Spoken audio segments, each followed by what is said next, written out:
one thing I do want to circle back on is my time at this consulting firm, because you hear of people wanting to fire the man, and there's a different like sense of urgency behind it.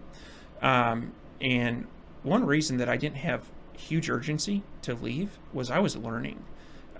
So in my role, I worked on mergers and acquisitions, probably got to see like 50 companies be bought or sold.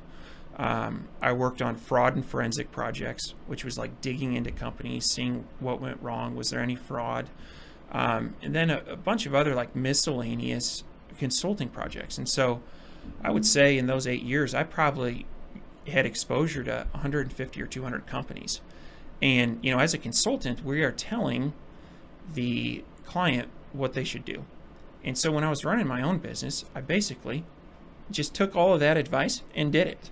And so, the reason that I bring this up is that, we talk about firing the man, right? If that's your ultimate goal,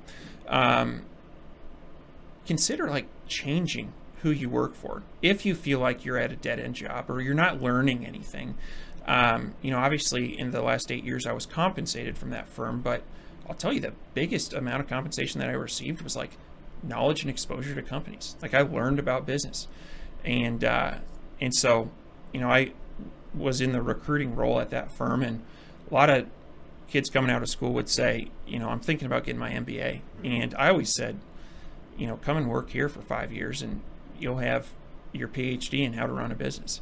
And I truly feel that way. And so I know we have some college students that tune into this. My background was in accounting and finance.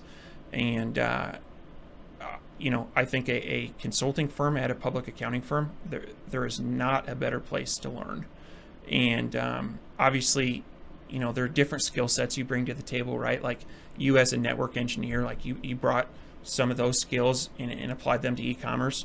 And also, I'm way biased here. This has been my path. So obviously, I think it's the best path to go.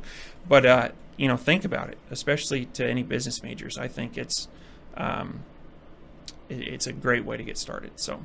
Yeah. I definitely want to circle back to that point of using, your skill sets and developing them in a corporate environment. You learn so much, like nobody wants to work for someone else, but like you mentioned, you were learning. You were in the learning phase, right? And so someone else paid for your PhD because you worked for them and went through the process and learned all of this, and not on your dime, but their dime, right? And so now you're able to translate those skills that you learned, in the corporate environment to your own business, which is huge.